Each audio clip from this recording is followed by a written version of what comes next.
긴급 점검부터 바로 들어가겠습니다. 2026년부터 기초연금 정말 크게 달라집니다. 이 변화 모르시면 어떤 분들은 단 한 푼도 못 받게 됩니다. 많은 분들이 이렇게 생각하셨을 겁니다. 정부에서 주는 돈이니까 65, 세만 넘으면 다 받는 거 아니야? 하지만 그건 완전히 착각입니다. 지금 이 순간에도 통장에 찍힌 기록 하나 때문에 매달 30만 원 넘게 받던 돈이 내년부터 0원이 될 수 있습니다. 1년이면 수백만 원, 10년이면 수천만 원입니다. 그런데 아주 사소한 실수 하나로 내 노후 자금이 통째로 끊겨버리는 상황, 지금 실제로 벌어지고 있습니다. 더 억울한 건 이겁니다. 옆집 김 씨는 나보다 재산도 많아 보이는데 기초연금은 꼬박꼬박 받습니다. 나는 집도 없고 가진 것도 없는데 탈락 통보를 받습니다. 도대체 내가 뭘 잘못했을까? 혹시 이런 경험 있으십니까? 자녀 결혼시킨다고 전세보증금 잠깐 내 통장으로 받았다가 며칠 뒤 다시 보내준 적. 병원비 때문에 오래 부은 보험 하나 해약해서 목돈이 통장에 찍힌 적. 자식 사업 잠깐 도와준다고 4명의 통장을 빌려줘서 큰 돈이 오갔던 적. 나는 운전도 안 하는데 마당에 세워둔 10년 된 차가 아직도 내 명의로 남아있는 경우, 지금 이 중 하나라도 해당되면 2026년 기초연금 사실상 물 건너러 간 겁니다. 하지만 분명히 말씀드립니다. 이건 모르면 100% 손해, 알면 충분히 피할 수 있습니다. 오늘 이 영상에서는 2026년을 앞두고 반드시 정리해야 할 재산 항목, 나도 모르게 연금을 갉아먹는 치명적인 실수들, 그리고 이미 끊긴 연금도 다시 살려낼 수 있는 방법까지 차근차근 정리해 드리겠습니다. 이 영상 중간에 끊으시면 손해를 피할 수 없습니다. 지금부터 집중해서 보셔야 합니다. 자, 본격적으로 시작해 보겠습니다. 많은 분들이 가장 답답해하는 질문이 바로 이겁니다. 내 친구 김 씨는 나보다 형편이 좋아 보이는데 왜 기초연금을 받고 나는 월세 살면서도 탈락이냐? 이 말 주민센터 복지창구 가면은 하루에도 수십 번씩 나옵니다. 담당 공무원이 미워서 안 주는 걸까요? 절대 아닙니다. 문제는 나라에서 쓰는 계산법이 우리가 생각하는 상식과 완전히 다르다는 데 있습니다. 이 계산법의 비밀을 모르면 2026년이 아니라 2030년이 돼도 기초연금은 그림의 떡입니다. 여기서 가장 먼저 머릿속에 박아두셔야 할 숫자, 바로 선정 기준액입니다. 현재 기준으로 말씀드리겠습니다. 혼자 사시는 단독 가구라면은 월 소득 인정액 228만 원 이하여야 합니다. 부부가 함께 사신다면 기준은 올라가서 364만 8천 원 이하입니다. 여기까지 들으시고 이렇게 생각하신 분 계실 겁니다. 나는 한 달에 100만 원도 못 버는데 그럼 당연히 되겠네. 바로 그 지점에서 첫 번째 오해가 시작됩니다. 정부가 말하는 이 228만 원은 여러분이 실제로 버는 돈이 아닙니다. 이건 소득인정액이라는 아주 독특한 숫자입니다. 여기서 첫 번째 반전이 나옵니다. 상황 하나 보겠습니다. 매달 경비일을 하면서 월급 300만 원을 받는 박태수 어르신이 계십니다. 기준이 228만 원이라며 300만 원 벌면 탈락 아니야? 아닙니다. 이분은 통과입니다. 반대로 이런 경우를 보죠. 일은 전혀 안 합니다. 월급도 없습니다. 그런데 평생 모은 예금이 통장에 2억 원 정도 있는 이순남 어르신. 소득 없으니까 당연히 줘야지. 하지만 결과는 탈락 가능성 매우 높음입니다. 왜 이런 일이 벌어질까요? 정부 계산기에는 근로소득 공제라는 아주 강력한 장치가 숨어 있기 때문입니다. 보건복지부 지침에 따르면 1에서 번 근로소득은 기본적으로 112만 원을 무조건 빼줍니다. 여기서 끝이 아닙니다. 112만 원을 뺀 나머지 금액에서도 30%를 추가로 더 깎아줍니다. 계산해 보겠습니다. 월급 300만 원을 받아도 112만 원 빼고 남은 금액에서 30%를 또 빼면 정부 전산망에 찍히는 소득은 300만 원이 아니라 약 131만 6천 원입니다. 기준 228만 원보다 한참 아래죠. 그래서 연금을 받는 겁니다. 하지만 예금, 적금 같은 금융재산은 다릅니다. 여긴 정말 가차 없습니다. 정부는 이렇게 봅니다. 이 돈으로 이자 나오지 않습니까? 실제 이자가 얼마냐는 중요하지 않습니다. 그냥 이자가 생긴다고 가정하고 강제로 소득을 만들어냅니다. 그래서 100만 원 버는 월급쟁이는 통과하고 소득 한 푼 없는 예금 보유자는 탈락하는 이상한 현상이 벌어집니다. 그리고 여기서 2026년을 앞두고 특히 조심하셔야 할 부부 합산의 함정이 있습니다.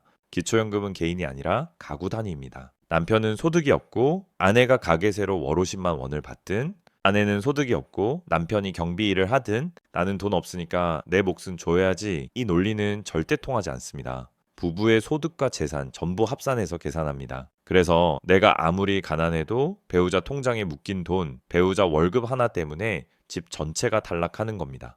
정리해 드리겠습니다. 지금도 몸 써서 일하고 계셔서 월급이 통장에 찍히는 분들 의외로 안전한 편입니다. 근로소득 공제 덕분입니다. 하지만 나는 늙어서 일 못해. 집 팔고 통장에 넣어두고 그 돈으로 살지 뭐. 이렇게 생각하신 분들 가장 위험합니다. 그 통장 잔고가 정부 눈에는 매달 솟아나는 소득으로 보이기 때문입니다. 이래서 번 300만 원은 눈 감아 주지만 통장에 잠자고 있는 1억 원은 눈에 불을 켜고 찾아냅니다. 이게 바로 기초연금 계산의 냉혹한 현실입니다. 그렇다면 내 통장에 들어있는 이 돈들이 구체적으로 어떻게 내 연금을 갉아먹고 있었을까요? 다음부터는 우리가 무심코 저지른 금융거래들이 어떻게 발목을 잡는지 기초연금 탈락으로 직행하는 10가지 실수를 하나씩 짚어보겠습니다. 이 부분 절대 놓치시면 안 됩니다. 자, 이제부터는 진짜로 탈락 통보를 부르는 10가지 실수를 하나씩 짚어보겠습니다. 이건 범죄를 저지르거나 투기를 한 게 아닙니다. 가족이니까 귀찮으니까 아무 생각 없이 했던 행동들이 결정타가 되는 겁니다. 지금부터 나오는 사례들 보건복지부 사례집에 단골로 등장하는 기초연금 탈락의 지름길입니다. 하나씩 보시면서 나도 해당되나 점검해 보세요. 1. 가족끼리 돈을 잠깐 맡아주는 실수. 서울에 사는 김순애 할머니 이야기입니다. 아들이 전세를 옮기는데 날짜가 안 맞아서 전세보증금 1억 원을 딱 일주일만 엄마 통장에 넣어둘게요 라고 했습니다. 할머니는 아들 믿고 통장을 빌려줬고 일주일 뒤 돈은 다시 빠져나갔습니다. 그런데 결과는 김순애 할머니는 기초연금 탈락 통보를 받았습니다. 정부 전산망은 사정을 모릅니다. 통장에 1억이 찍히는 순간 그 돈은 할머니 재산으로 기록됩니다.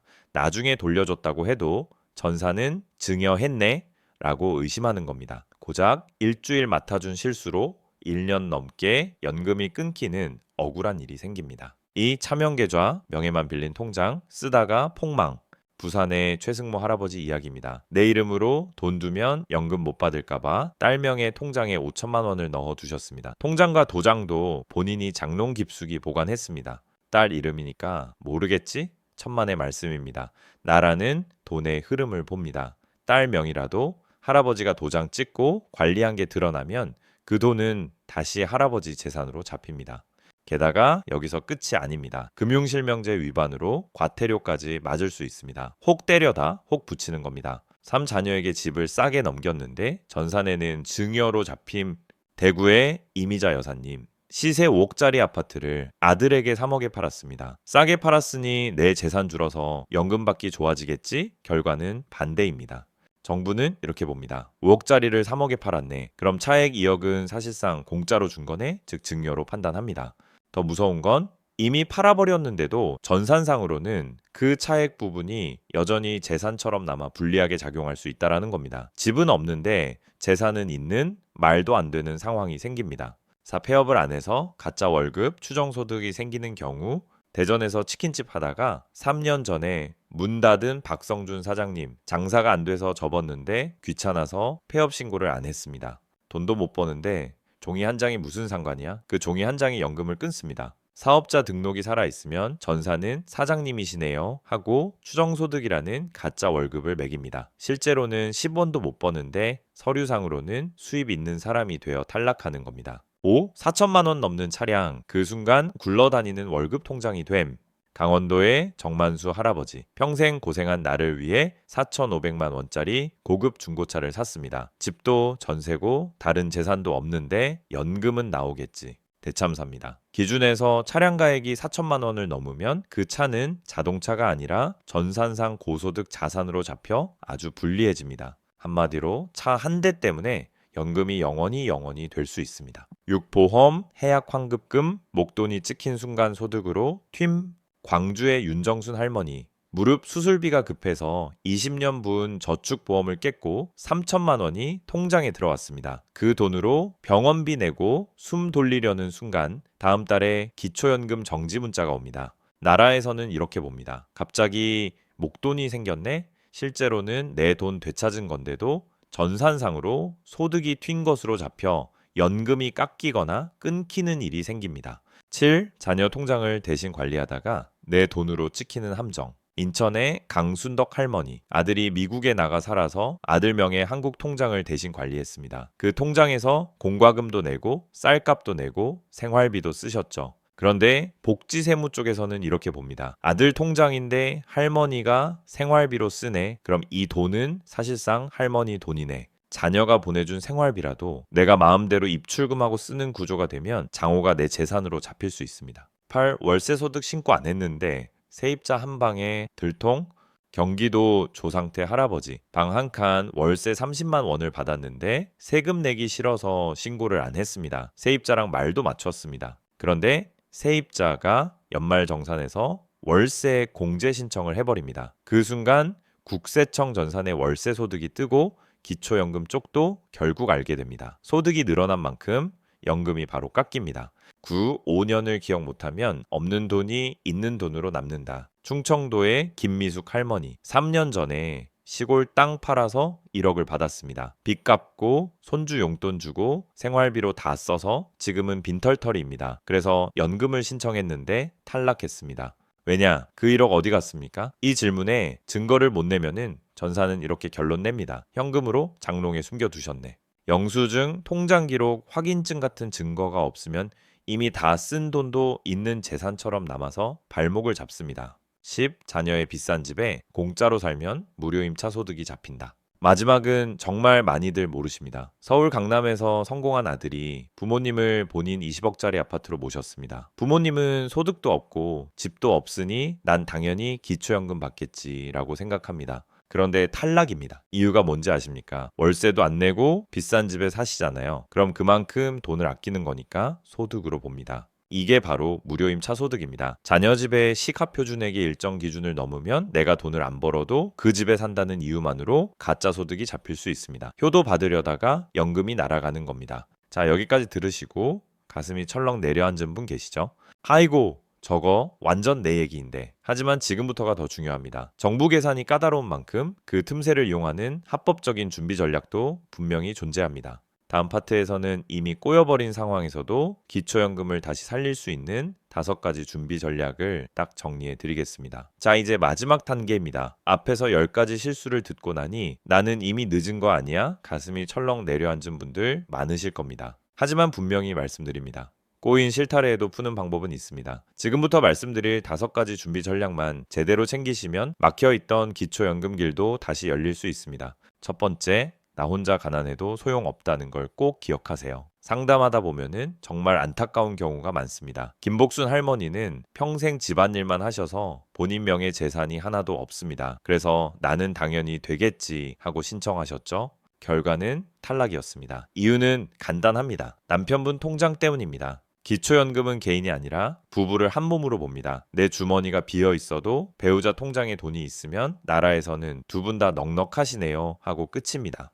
그러니 신청 전에는 내 통장만 보지 마세요. 배우자, 비상금 통장, 시골에 묵혀둔 작은 땅, 보험 해약 환급금까지 전부 합쳐서 봐야 합니다. 우리 집 전체가 가난해야 나도 받을 수 있습니다.